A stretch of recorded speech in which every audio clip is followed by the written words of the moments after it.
Influencer.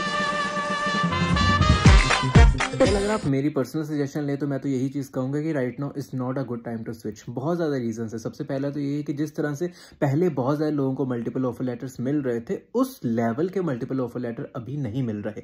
Salary package के भी अगर मैं बात करूँ तो इतना ज़्यादा सैलरी पैकेज भी लोगों को नहीं मिल रहा, इतनी ज़्यादा परसेंटेज ऑफ हाइक भी नहीं मिल रही। पहले लोग क्या करते थे, जब कोविड टाइम चल रहा था, एक पैकेज पे दूसरा पैकेज फिर तीसरा पैकेज उठा के बहुत ही ज़्यादा इंक्रीमेंट ले लेते थे, जो कि अभी बहुत ज़्यादा कम देखने को मिल रहा है। उसके अलावा पहला ऑफर लेटर लेने में ही बहुत ही ज़्यादा टाइम लग रहा है सब लोगों का, क्योंकि क्या होता है ना, जब भी कोई आपका नोटिस पीरियड के बारे में सुन रहा है या 2 महीने या 3 महीने, कोई भी आपको उसके आगे प्रोसीड नहीं कर रहा। और ये मैंने बहुत ज़्यादा लोगों से बातचीत करके देखी और सबका सेम ही रीज़न था। और दूसरी बात की, अगर आपकी कंपनी में आपको अभी इतनी ज़्यादा दिक्कत नहीं है और आप सिर्फ और सिर्फ पैकेज के लिए ही किसी कंपनी में स्विच कर रहे हो, तो आई वुड सजेस्ट यू कि थोड़ा टाइम और बैठे रहिए, क्योंकि मार्केट की कुछ कंडीशन ही ऐसी हैं। बहुत ज़्यादा लोग मुझे डेली बेसिस पे पिंग करते हैं कि सर फायर हो गए, या फिर अभी मैं किस कंपनी में अप्लाई करूँ, किस तरह से क्या क्या चीज़ें करूं।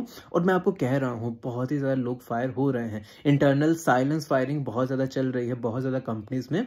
तो आई वुड सजेस्ट यू कि उससे थोड़ा डर के ही रहें। तो इसलिए मैं सिर्फ यही चीज़ सजेस्ट करूंगा कि अगर आपको इतना ज़्यादा तंग नहीं किया जा रहा आपकी कंपनी में, तो अभी थोड़े टाइम के लिए बैठे रहें। लेकिन हाँ, अगर आप बहुत ही ज़्यादा दुखी हो, आपको अपना पैकेज बिल्कुल भी अच्छा नहीं लग रहा, एक्सेट्रा एक्सेट्रा, कि आपको स्विच करना ही करना है, तो आप ट्राई कर सकते हो। लेकिन अदरवाइज मेरी सजेशन अगर आप लेके चले तो मैं तो यही कहूंगा कि अभी बिल्कुल भी मत स्विच करिएगा। क्या पता आप अभी अपनी कंपनी में सिक्योर हो, कल को आप किसी दूसरी कंपनी में जाओगे, वहां पे कुछ भी तरह का बुरा समय आ गया तो सबसे पहले आपको ही फायर करेंगे। मोस्ट ऑफ द चांसेस यही होते हैं। लेकिन हाँ, अगर आपको लग रहा है कि अपनी करंट कंपनी में रह के ही आपके कुछ ऐसे चांसेस बन रहे हैं, देन डेफिनेटली आपको स्विच कर लेना चाहिए, आपको और भी जॉब देख लेनी चाहिए। लेकिन it all depends on your current situation. अगर अभी नॉर्मल चल रहा है तो वहां पे बैठे रहिए, लेकिन अगर इसी कंपनी में आपका खराब चलने लग गया है तो जल्दी से जल्दी अप्लाई करना शुरू कर दीजिए।